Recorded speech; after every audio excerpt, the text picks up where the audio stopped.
Thank you. Okay, good afternoon everyone. So yeah, let's continue from where we left yesterday, right? So let's do a quick recap.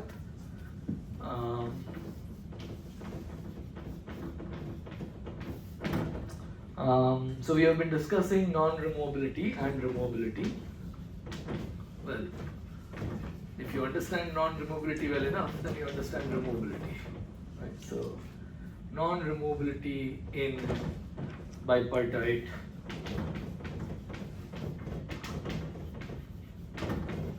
matching code graphs. In particular, we discussed the result of Lowas-Lampala, which basically tells you that if you have several non-removable edges, could be just one, but could be more, all incident at a particular vertex, and that vertex has degree at least 3, then Lowas-Lampala basically gives you a very nice drawing as a consequence that allows you to visualize and certify the non-removability of all of these edges sort of simultaneously, right? Instead of making different drawings for each edge, you just have one drawing because the certificates, if you think of the AI union BI as the certificates, they're basically disjoint, right? That's what we proved yesterday. And right, so that was yesterday. I won't write down the whole result, it's very long.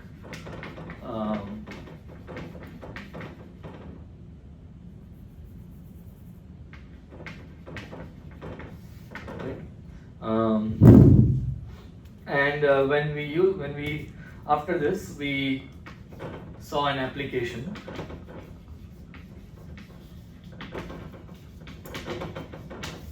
The application is very specific.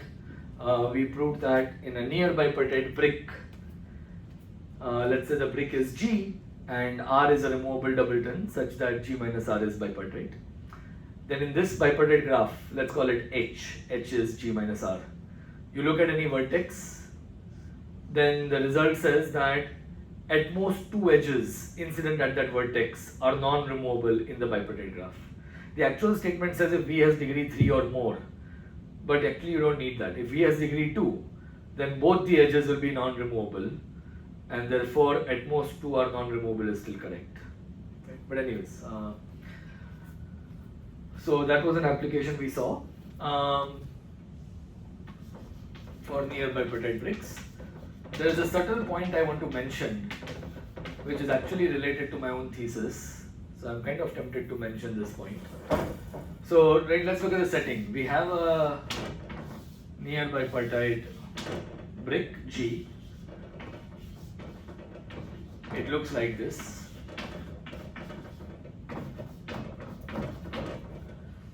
So we considered a vertex, could be one of these vertices. We considered a vertex whose degree is at least 3 after removing alpha and beta. And we said that at most 2 of these edges are non-removable in H. At most 2 are non-removable in H, which means if the degree is 3 or more, then at least one edge is removable. So let's say this is the edge E. So E is removable in H, where H is G minus alpha minus beta.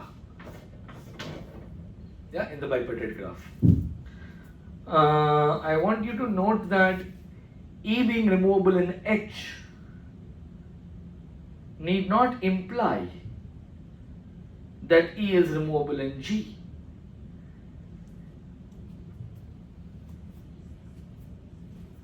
Of course, you can make a concrete example to convince yourself even better, but you can try to convince yourself just at a more abstract level why this is not necessary. E is removable in H need not imply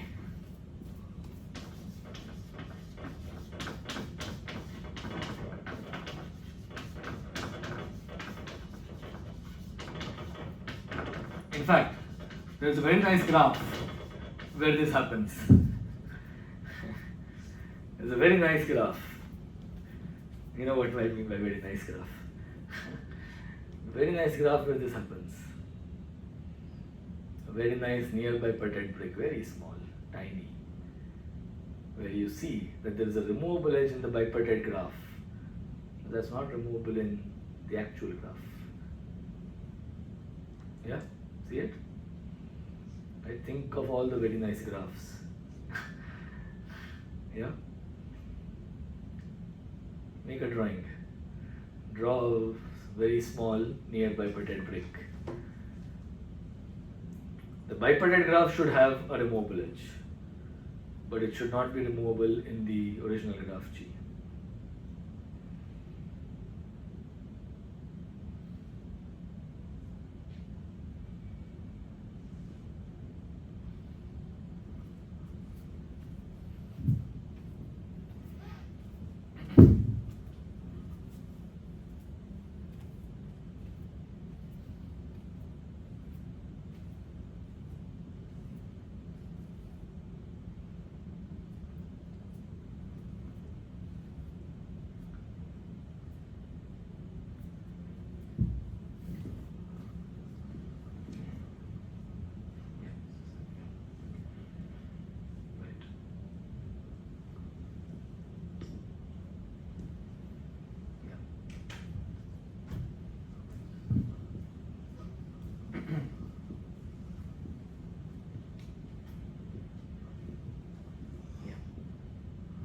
Right, so it's the triangular prism.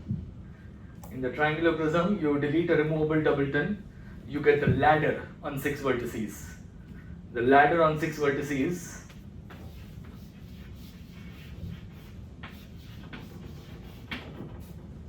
has a unique removable edge, but you put back these edges, alpha and beta.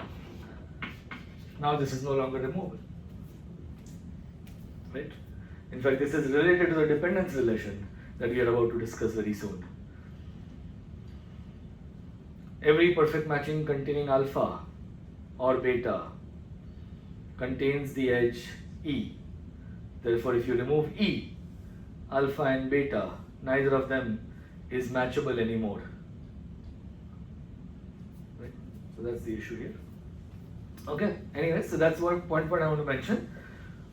Observe that if the vertex is degree 4, then I have at least 2 removable edges incident at this vertex, removable in H.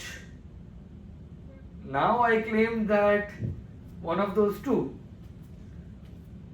is removable in G.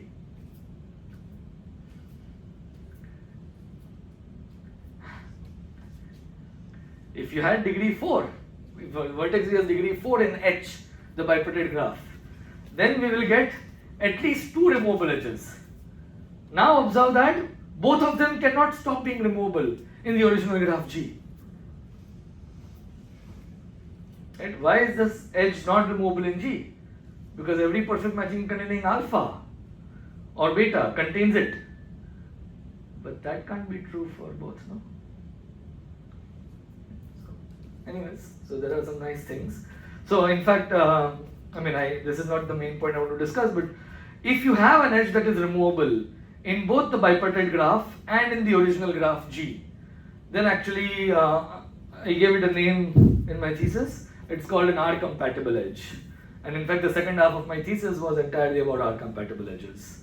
And R-compatible edges is something that Shalu might be interested in. They are a special case of B-invariant edges. So, but B-invariant is something we have not really discussed so far. It's a removable edge whose deletion does not change B. That's what B-invariant is. So we'll come to that in future chapters. Right? Okay. Anyway, so these are just some subtle points I wanted to mention, and hopefully you can see the connection with dependence that is already starting to show up. Right? The moment you start thinking about removability, dependence just naturally pops up. But before we go to dependence, I want to quickly finish a few other things to relate removability with separating cuts. Yeah? But these are super easy observations. I just don't want to skip them because we may find them useful later. In fact, they are such easy observations that, yeah, you will not be proving any of them. You will just observe all of them to be true. but they will be very useful. Okay, so let's think about removable sets versus separating cuts.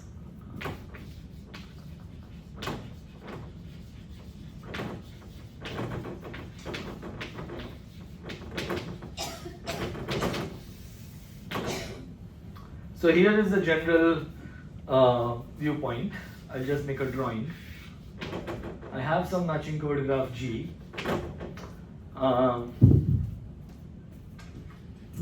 And I have some separating cut. May be a tight cut, may not be a tight cut. We will also think about the tight cut case separately. Consider the two contractions. Let's say this is X, this is X bar, this is shrink X bar, and this is my set X. This is my graph G1, which is G shrink X bar to little x bar.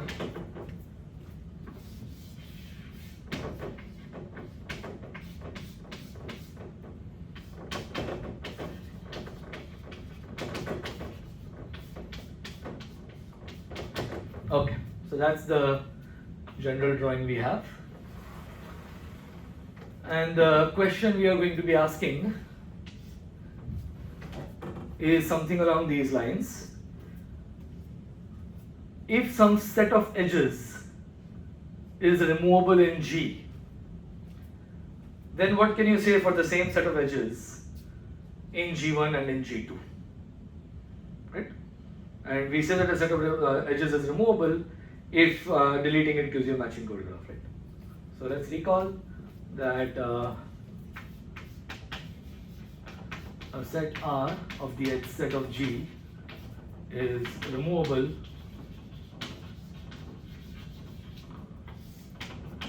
if G minus R is also matching covered. Here G is matching covered, and we will assume that the set is non-empty. So that means when I say a minimal set of removable edges, I mean minimal non-empty. Right? Empty set is always removable if you define it like that. Okay, so this is the general question I want to ask, that if R is removable,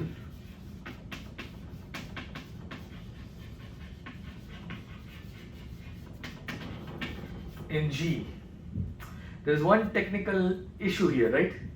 Not every edge in G is an edge of G1 or of G2, right? Some are edges only in G1, some are only in G2, whereas the edges of the cut are the ones which exist in both.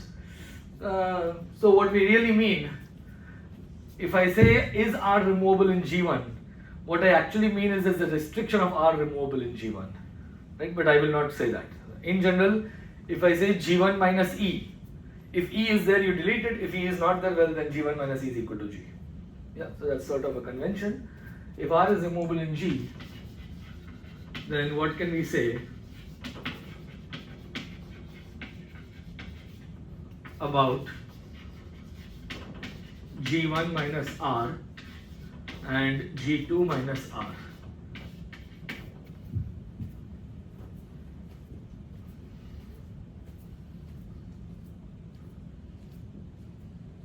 And conversely, if I give you a set of edges that is removable in G1 and G2, then what can you say about their union?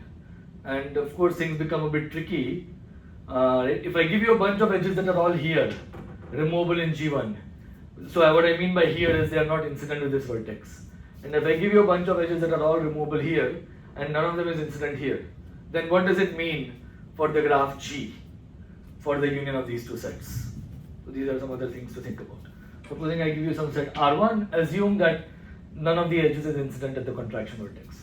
And here I give you R2, none of the edges is incident at the contraction vertex. Then what can you say about the original graph G for these two sets, their union, R1 union R2? Right, so this is sort of the converse of this question. Right, so maybe think about all these points and see what you can come up with. Then we'll write down the actual statements.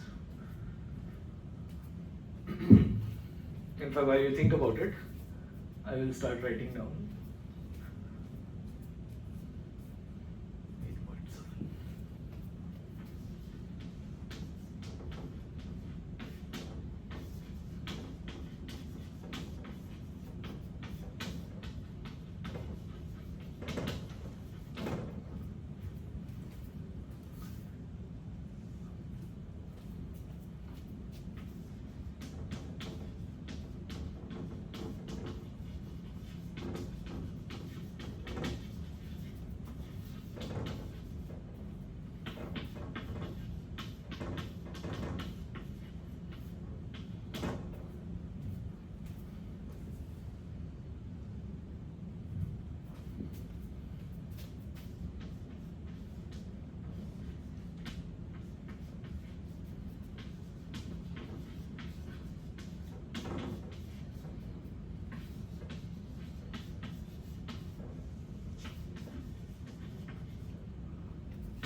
Yeah, so this is actually more in line with this question.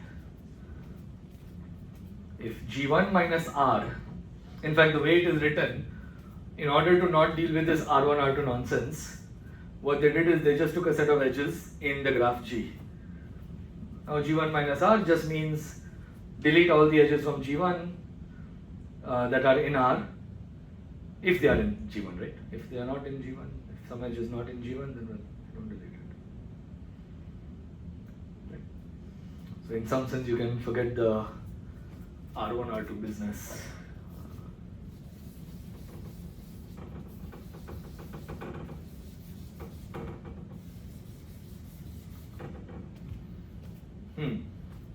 So let me know if you have any ideas.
Yeah, so what is quite clear is this one, right? If both of these graphs are matching covered, we'll just splice them, right?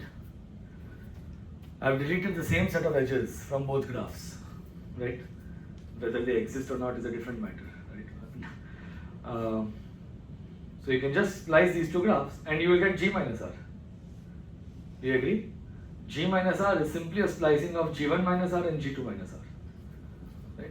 So in this case, you can simply write down that G minus R is matching covered.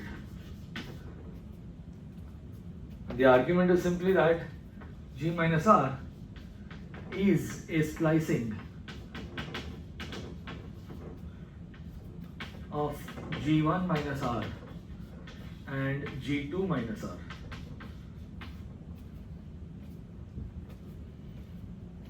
Yeah. So therefore, this is matching covered. Not only that, because it is a splicing of these two matching covered graphs, the corresponding cut C minus R is also a separating cut in G minus R, and C minus R is a separating cut in G minus R. Right? Proved. Yeah. Okay. Now let's think about the converse. Is it true that if G minus R is matching covered, then G1 minus R and G2 minus R are matching covered? Is that true? That is basically along these lines. If G minus R is matching covered, then can we say that G1 minus R and G2 minus R are matching covered?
And if you are not able to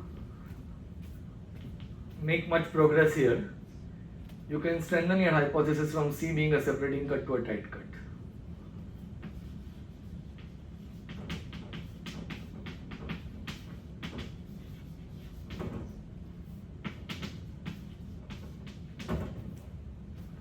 Yep.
If you're stuck, make standard examples. Right? Try all the standard examples. By now you have a big library of standard examples.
So this one is no. See if you can make an example. If G minus R is matching covered, you can't in general say that G1 minus R and G2 minus R will both be matching covered.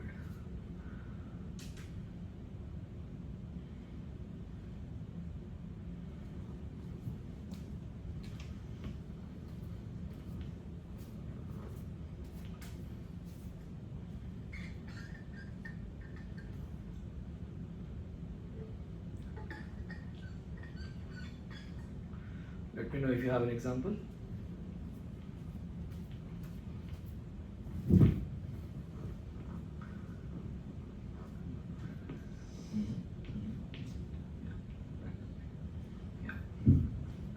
Okay.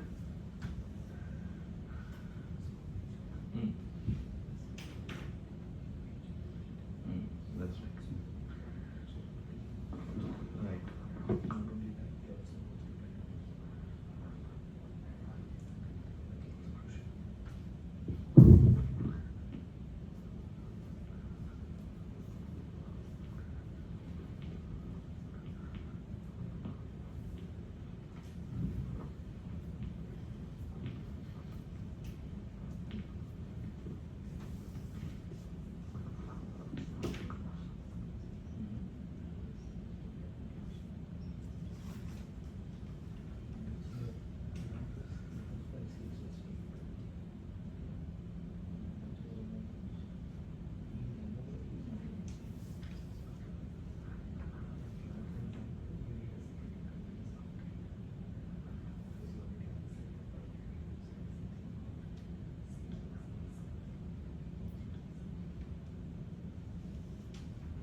Here is another related question.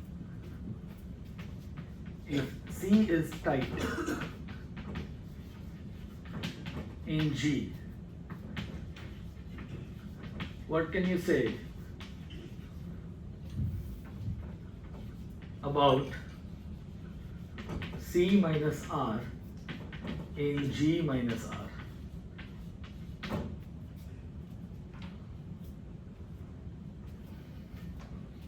This is all for this question, where we are assuming that G minus R is matching covered, right? So this is one sub question, this is another sub question.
Right, so let's address the first one now. Yeah, so the smallest example I think has to be this one, as usual. I mean, this is the smallest example of a separating cut that is not tight. Right. So here, if you take alpha beta as your R, then you can see that G minus R is matching covered, but G1 minus R and G2 minus R, K4 minus 1 edge, those are not matching covered, right? So therefore, this is no. But in this example, we have a separating cut that is not tight. So this inspires the next question: what if the cut is actually tight? And if C is tight in G, then what can you say about C minus R in G minus R?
So, yeah.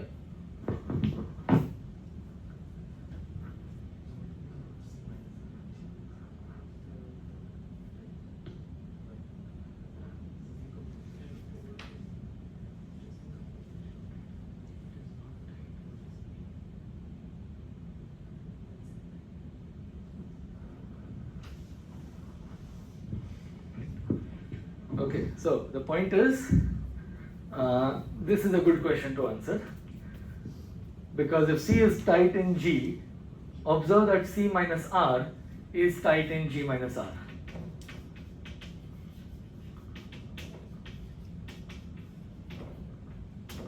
And the easiest way to think about this is to just think about the definition of a tight cut.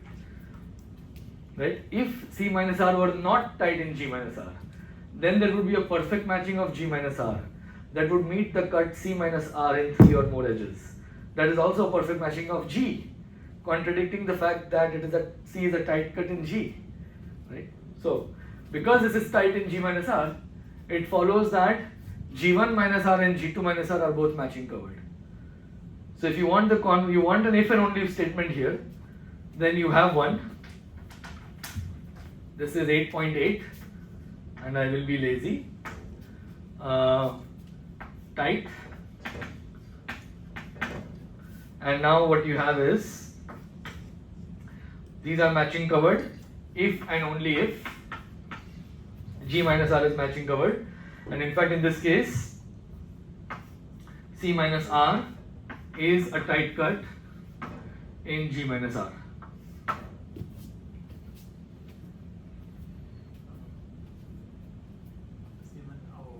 Yeah?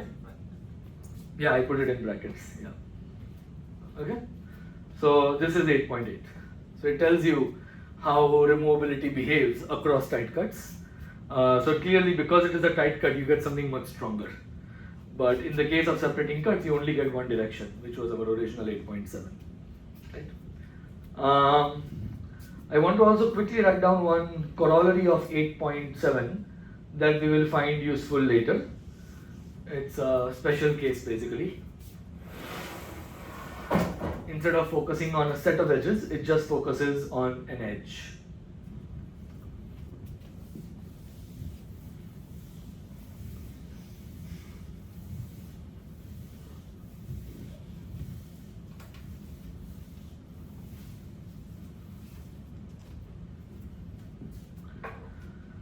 Okay.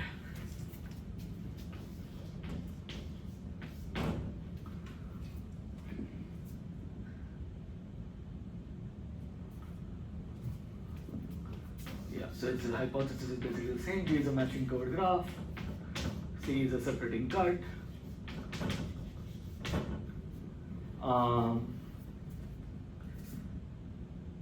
And E is any edge. If an edge E is removable, so here we are using this convention. If an edge is not in the graph, then it is removable anyways. Okay? If an edge E is removable in both C-contractions,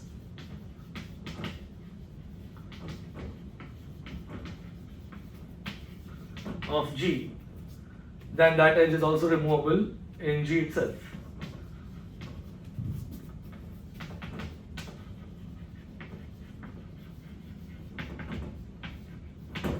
And in fact, C minus E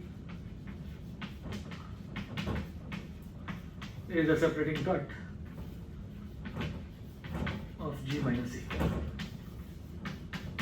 It is basically just 8.7 where we focus on one edge. Yeah? Okay, good. So that's that. And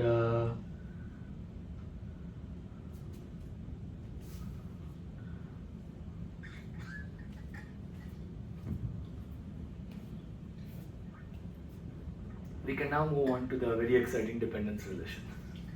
Yeah? Are there any questions or concerns regarding any of this?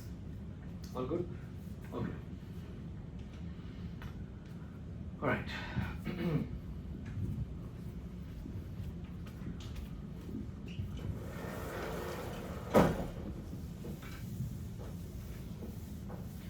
So the point here is that if you think about removability for long enough, you automatically land on a beautiful relationship between the edges of a matching covered graph that is called the dependence relation.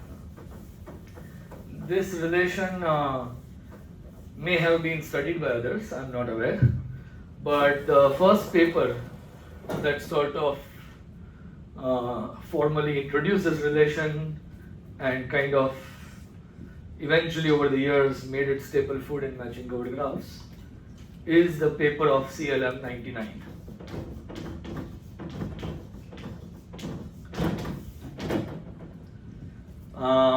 One of my favorite papers in matching covered graphs and therefore in general.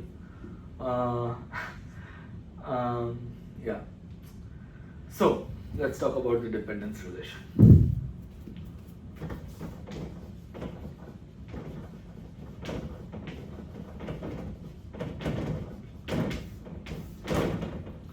The central question is, what makes an edge of a matching covered graph, let's say E, of a matching covered graph,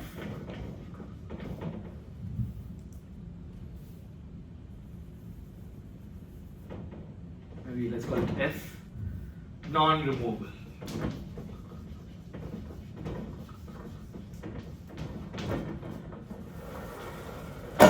Why exactly is an edge non-removable? Think about that.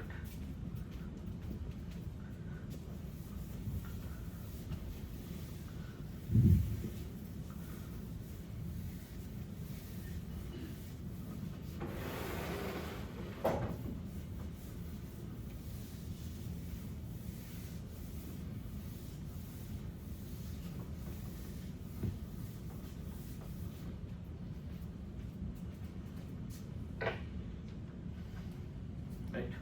So non-removable means f is non-removable means that G minus f is not matching covered. Why? Why is it not matching covered? Right?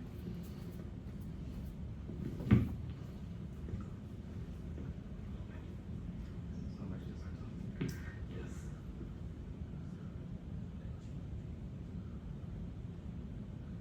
That.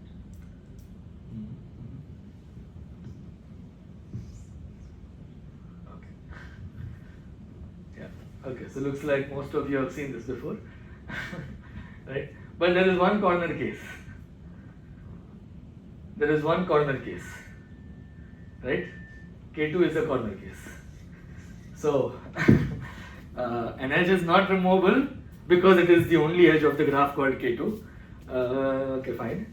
But in all other cases, because matching covered graphs are too connected, it follows that G minus f is connected, right? But and it will also be matchable. By deleting an edge, you cannot destroy the matchability of a matching covered graph, except in K2 again, right? So it's a connected matchable graph, but that means there is some edge that is not in a perfect matching. So some edge that is unmatchable.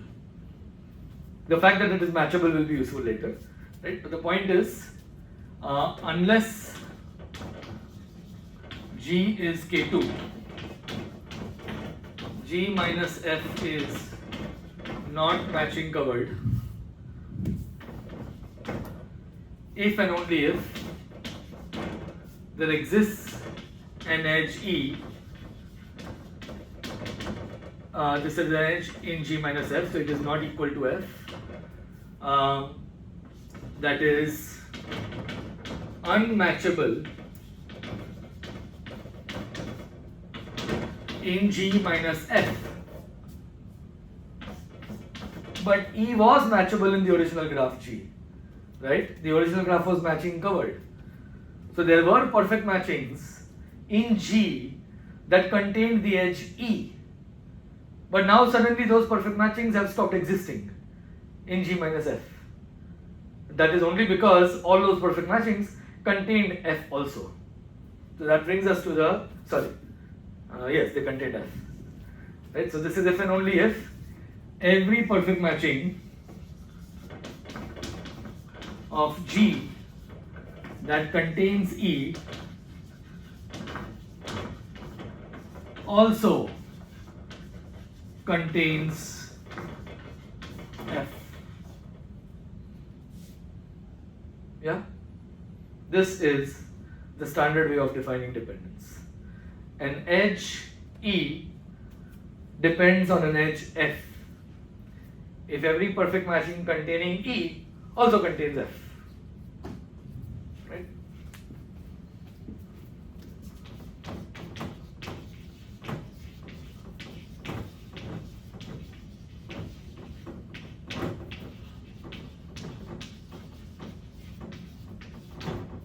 This is all happening in a matching covered graph, of course.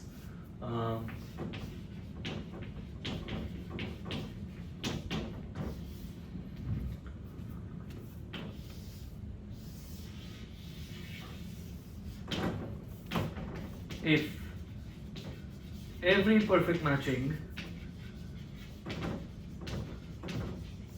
containing E also contains F, and we will use the notation. So perhaps the only thing I don't like about the dependence relation is the choice of notation, which is implies. I use implies for other things, especially when I'm teaching. So I prefer just this. Yeah. So this is what I mean by E depends on F. And if we have multiple graphs floating around, I will just put G as usual to indicate that we are working in the graph G. Yeah. Fine. This is a relationship on the edge set of a matching covered graph. And observe that in the definition, we don't assume E and F to be distinct. We want to allow an edge to depend on itself. Clearly, every edge depends on itself, as per this definition, right? Okay. Therefore, this is a reflexive relation. And you can see from the definition, it is also transitive. What is not clear, and in fact not true, is that it is symmetric in general. Right? In general, this is not a symmetric relation. So what we will do next is we will actually work out this relationship for some small graph. And of course, my favorite example in this context is, as Shalu would tell you, the bicon graph. Right? So we'll work out the dependence relationship for the bicon graph. If you have seen it before, good, work it out again. 0, 1, 2, 3, 4, 5, 6, and 7. Right? So, quick DIY. So, what you can do is you can make a directed graph if you like, with all the edges being represented by nodes of the directed graph. I will use the word nodes. And you put an arc between two nodes if the corresponding edge depends on the corresponding edge. Right? So what you can do is you can draw what is called a dependence digraph. Draw dependence digraph. Don't put the loops. Technically they exist. Draw dependence digraph of the bicon. The notation for bicon in Bondi-Murthy is H8, fancy H. This is bicon H8. Yeah. See if you can work out the entire dependence digraph. Not very messy. It's a very clean digraph. It's not very messy at all. I think transitivity will only reduce a couple of arcs, not more than that. Yeah, what is important is to place the vertices nicely. But that you can do. What you can do is you can first try to figure out some dependence and then try to grow that component as much as possible and then make another component.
let's start together.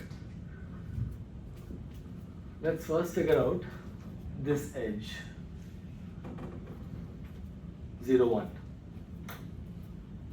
What does it depend on? And who depends on it? That should give you one nice component of your directed graph. Here by component I am referring to the components of the underlying undirected graph. So see if you can draw the component for 0, 1. Right. What is clear is if you take 0, 1 in a perfect matching, then this fellow has no choice but to match to 2, 7. So 0, 1 depends on 2, 7. And it is good to not prematurely conclude that 2, 7 depends on 0, 1. Right? In fact, that is not true, as you can see quite easily. But 0, 1 depends on 2, 7. But now because you have taken 2, 7, now you have no choice but to take 6, 3. And you might be tempted to say that, oh, 2, 7 depends on 6, 3. Well, that would again be a premature false conclusion. It is 0, 1 who depends on 6, 3.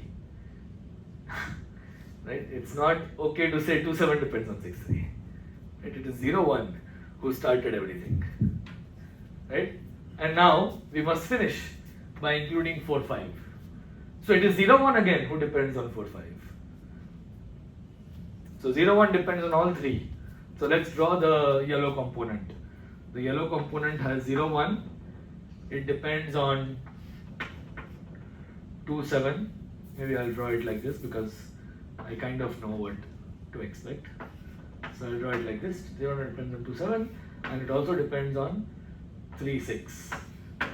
Yeah? And it also depends on 4, 5.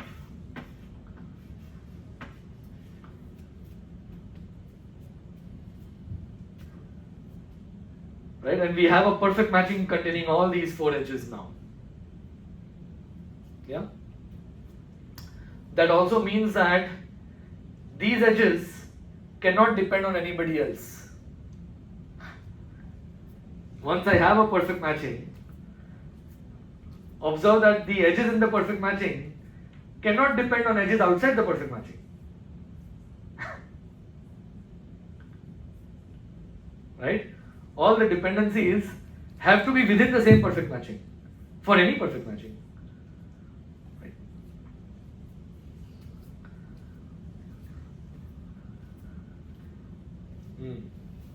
What about, wait, is that a correct statement? Is it true that edges outside can also not depend on these edges? That is not clear. That is not clear. That is not clear. But the edges here cannot depend on edges outside. See? There's always stuff that I have not thought about before. Yeah? But anyways, this much is clear. Let us observe the symmetries of this graph and also let us work it backwards. Observe that there is a very nice symmetry over here. You can flip this graph like this. So 4, 5 depends on 3, 6 and 4, 5 depends on 2, 7 and 4, 5 depends on 0, 1. So this is actually a mutual dependence. Mutual dependence being the case when both edges depend on each other. Yeah? And 4, 5 as we just saw, this depends on 3, 6 and also on 2, 7.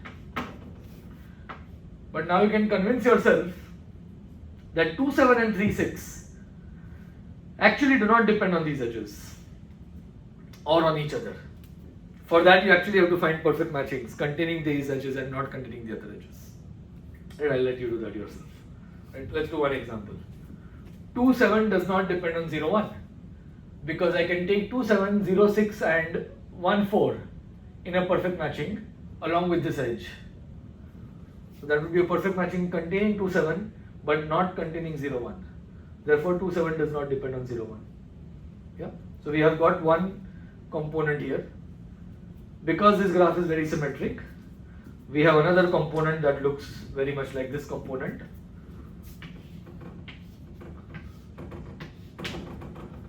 So here 1, 2 and 3, 4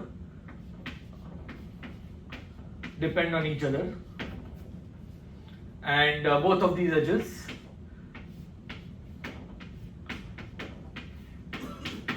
depend on 0, 6 and 5, 7.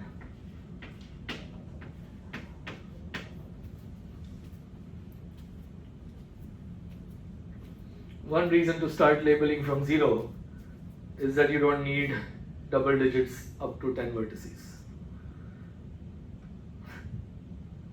Right? And it's also good for Sage Math.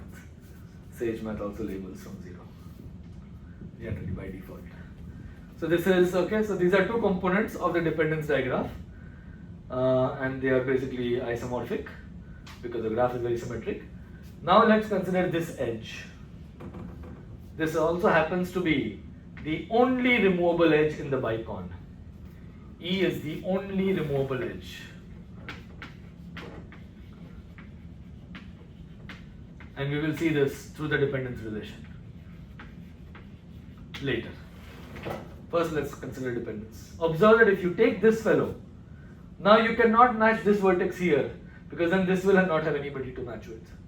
Likewise for this vertex. If you take 6, 7, you are forced to take this edge. Symmetrically, you are forced to take this edge, and now you are of course forced to take this edge. Therefore, 6, 7, the edge E, depends on all three edges 0, 2, 3, 5 and 1, 4.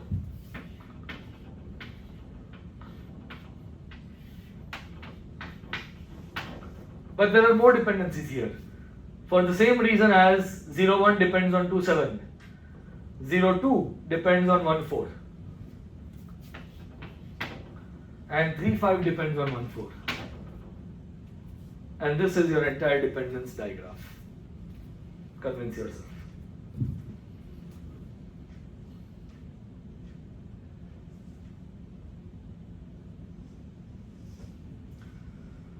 The fact that the diagraph looks very nice with respect to a 3-edge coloring of this graph, all of these are to an extent coincidences. This is a very nice graph. In general, I mean also this is a cubic graph, so 3-edge coloring has a certain meaning in terms of perfect matchings. Yeah. So this beautiful relationship was introduced by CLM, and it was exploited heavily by them and also by other authors including Narayana, whom you all probably know, to get a lot of cool things. Some of this we'll discuss as applications in the lecture itself. Right? So is the relation clear? Dependence relation? Right? It's reflexive and transitive, but clearly it's not symmetric, as you can see in this example. There are multiple instances of asymmetry in this example, right? So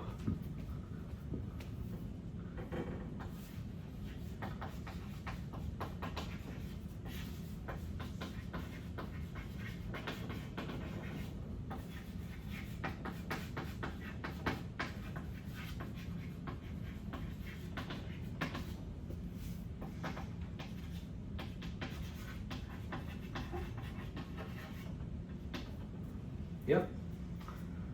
All right.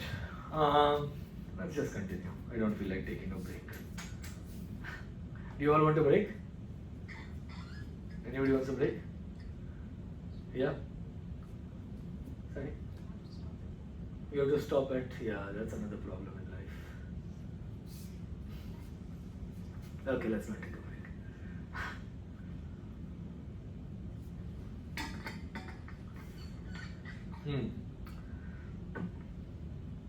Alright, so this is the dependence relation. Let's continue introducing more concepts related to this, which we'll find very useful. So since this is not symmetric, let us introduce something symmetric using this. And you all can guess what that is.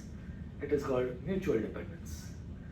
Two edges are mutually dependent if E depends on F and F depends on E. Right? So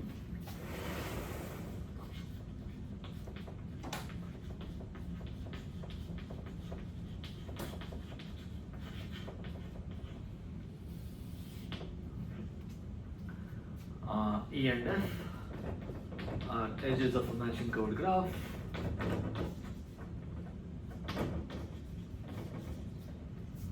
We say that E and F are mutually dependent and use this notation if E depends on F and F depends on E. This is reflexive, symmetric clearly. If E and F are mutually dependent, then F and E are mutually dependent. And it is transitive. This is an equivalence relation.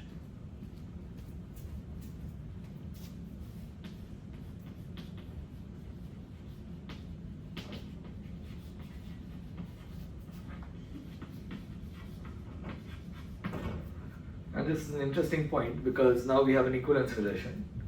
And the question is, what do we call this equivalence relation?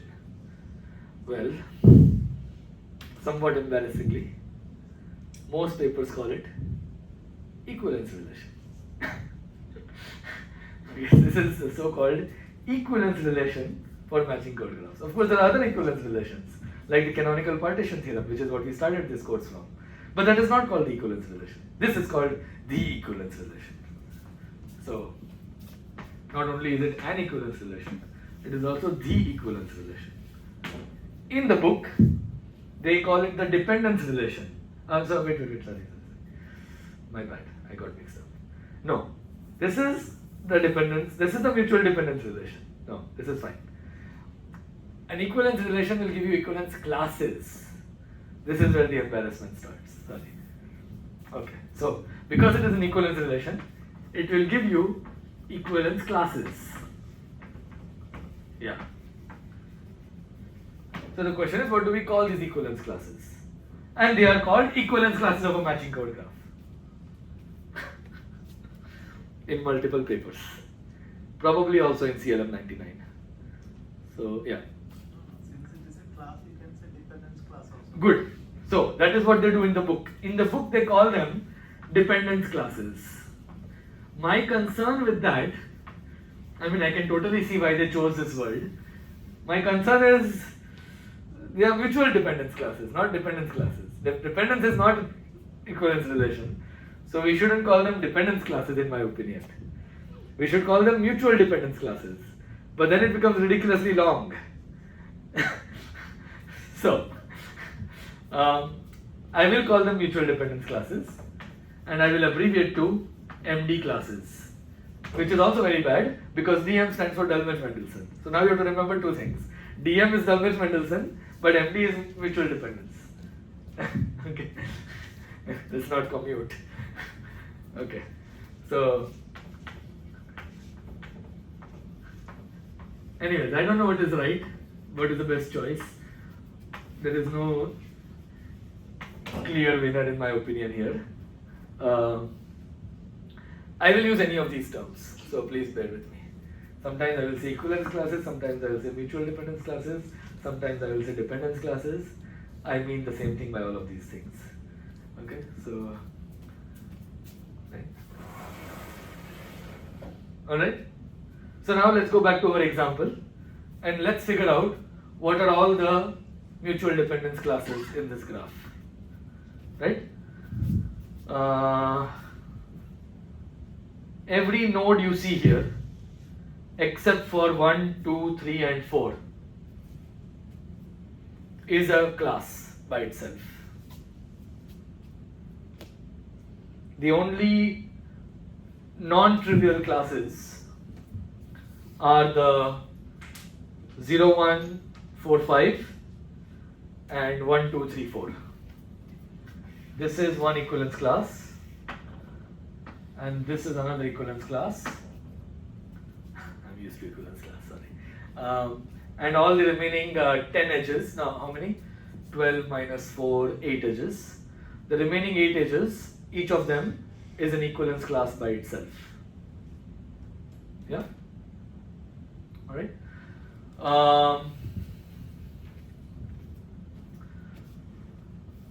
Now you have another digraph where you have identified these two nodes into a single node, and likewise you can identify these two nodes into a single node.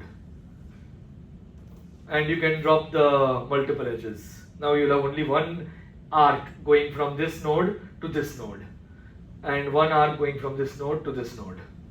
That is apparently called the reduced dependence digraph. I will not generally use these terms a lot. I will go to the poset viewpoint. So this is the dependence digraph, what we had originally, and once you do this identification, what you get is the reduced dependence digraph.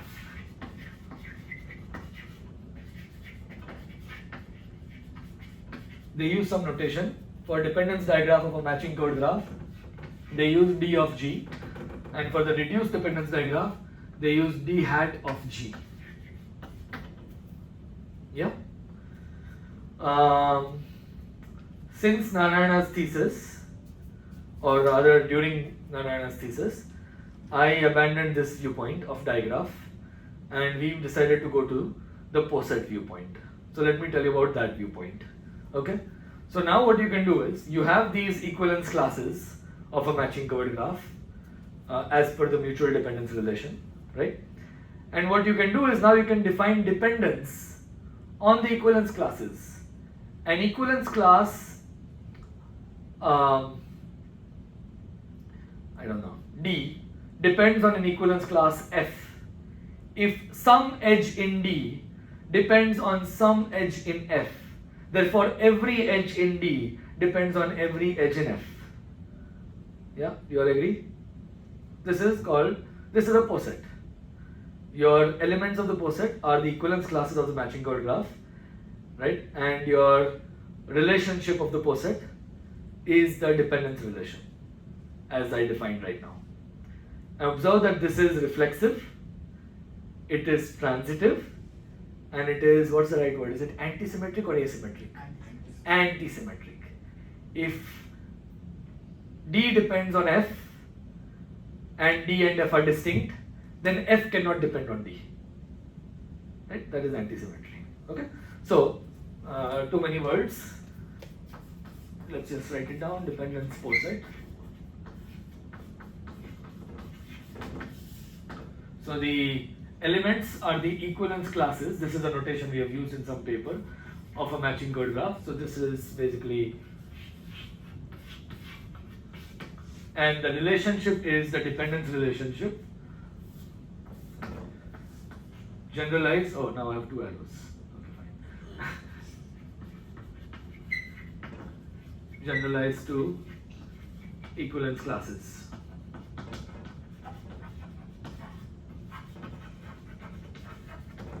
Right?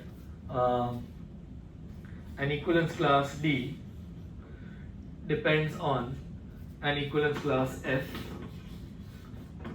if some edge in D depends on some edge in F, and of course if some edge depends, that is the same as every edge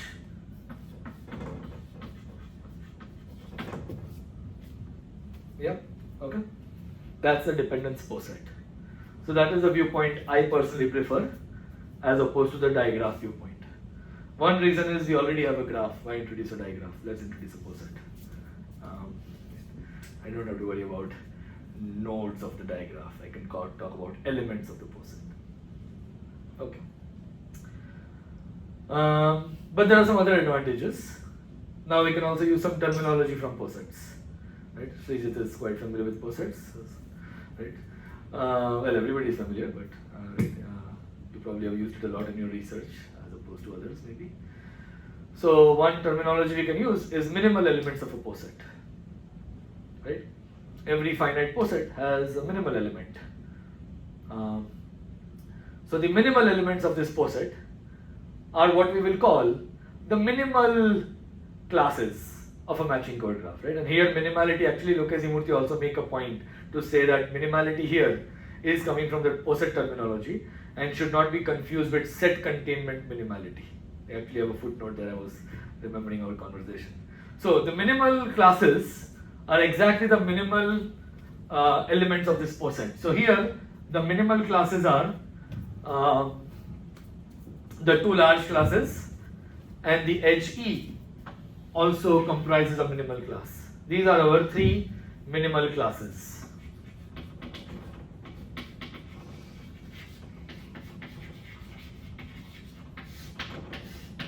They are exactly this, this, and this.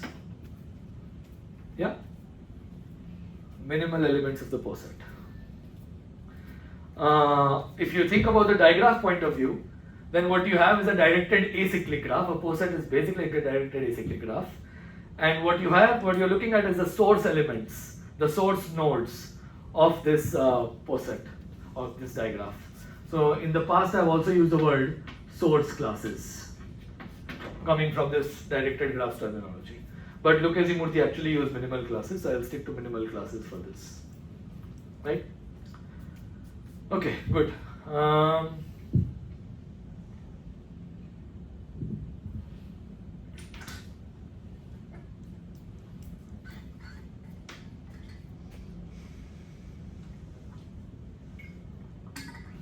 Now let's relate all of this to removability.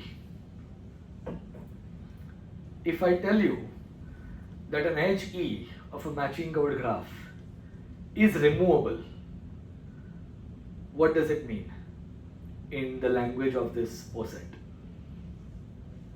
If an edge E of a matching covered graph is removable, what does it mean in this terminology? Think about it. If you have figured it out, write it down.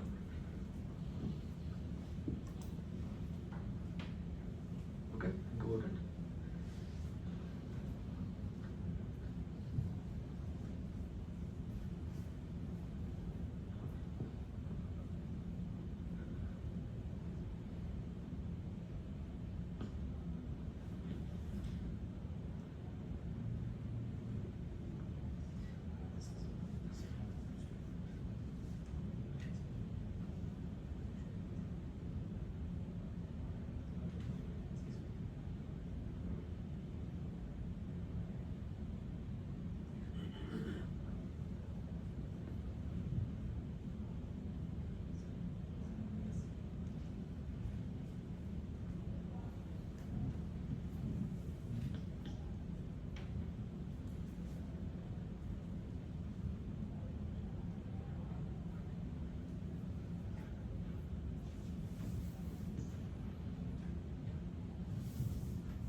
Okay, so everybody sees that if an edge E of a matching code graph is removable, then it actually itself comprises a minimal class of the matching code graph.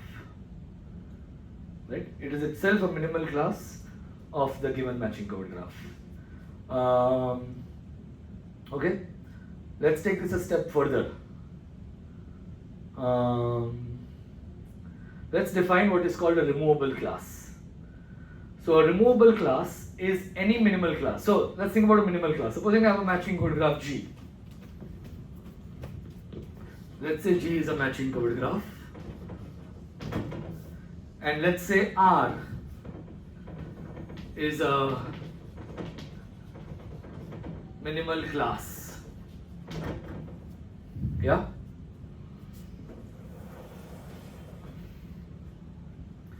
What can you say about G minus R?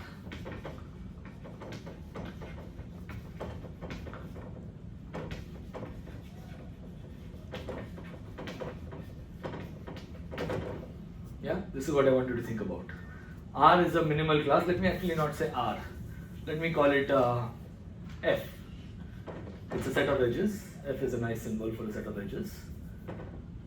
What can you say about G minus this set of edges?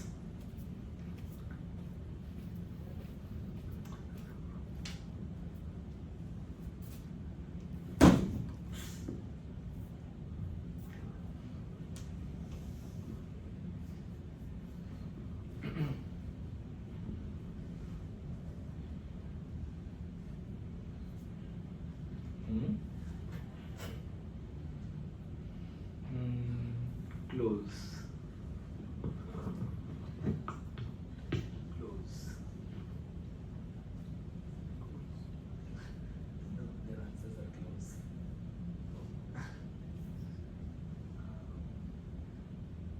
That is true.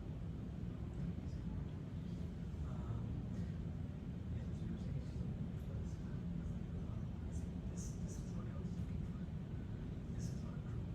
Oh, okay, it is close.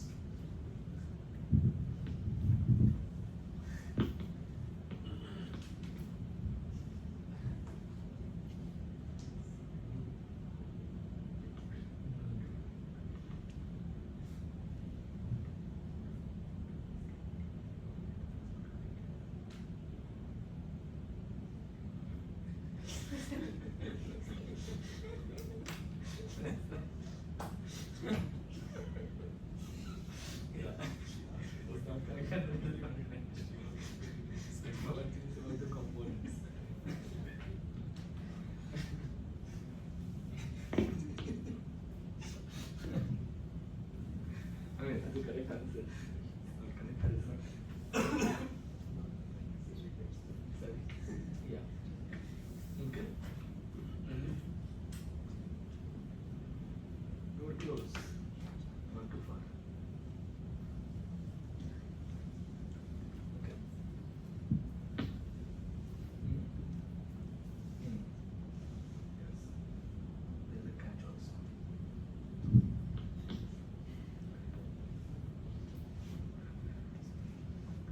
So several of you are quite close, but there is also a small catch, which I did not mention. Now I'm mentioning it. There's also a small catch. A very small catch.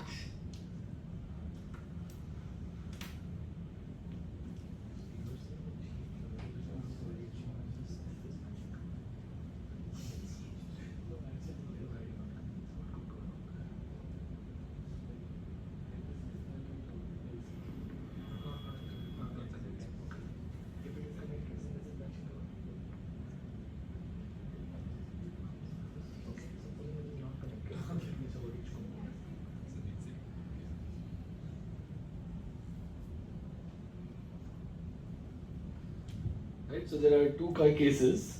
Either G minus F is connected or it is not connected. Right? If it is connected, then you all have kind of seen that it is matching covered. Now think about not connected. If it is not connected, then what can you say? Can you still say something meaningful about the components?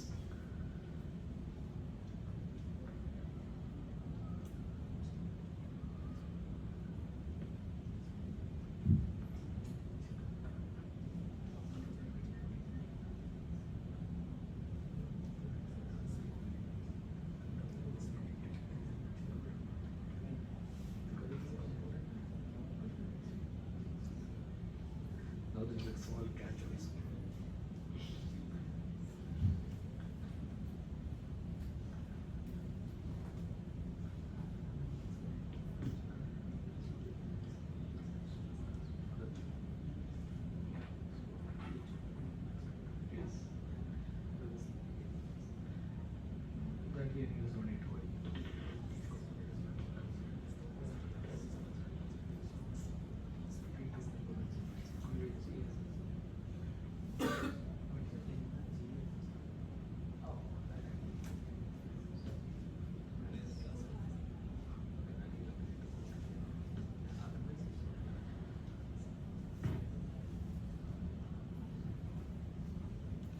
Right?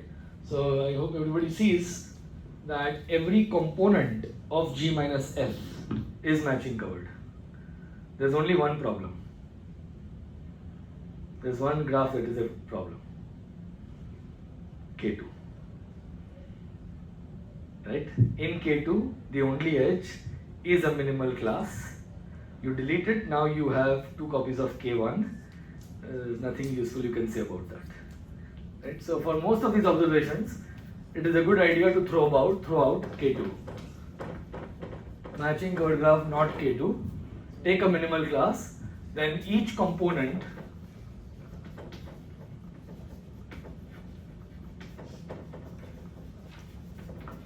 of G minus F is matching covered. This is a statement, right? The problem is G minus F itself may not be connected.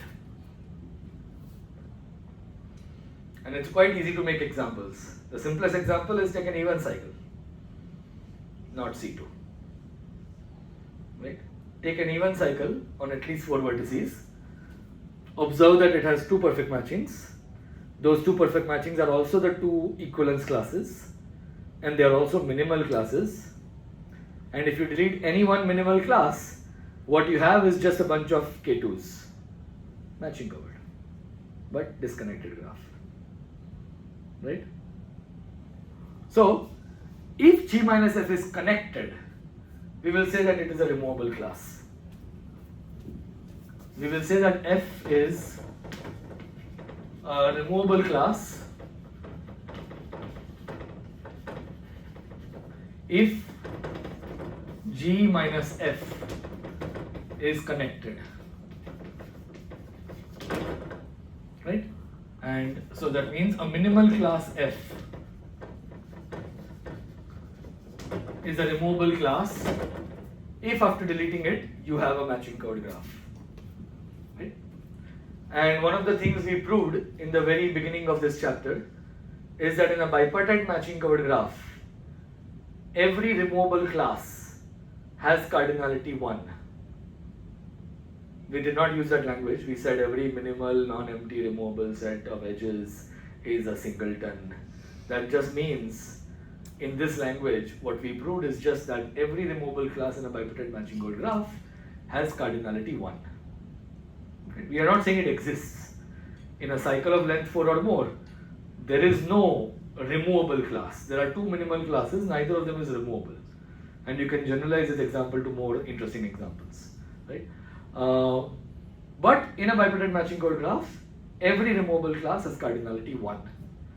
One of the results we will prove, the main result of this chapter, at least from my point of view, is that in any matching covered graph, every removable class either has cardinality 1 or otherwise has cardinality 2. And this 1 or 2 is nothing but a reflection of the ear decomposition theorem. Single ear or double ear. That's what it is. Right? And we will use this theory to eventually prove the ear decomposition theorem. Yeah? Okay. So I think that's all for today since there is another class in this room. Is it happening, that other class? Do we know if it's happening? Can somebody check outside if there is anybody? Because this week is that holiday week, so maybe people are cancelling classes, I don't know. Nobody is there, right? Huh? Okay. I don't think it's happening. So why don't we just take a break and then we continue for like half an hour, because anyways we started around 3:30. Do people have commitments?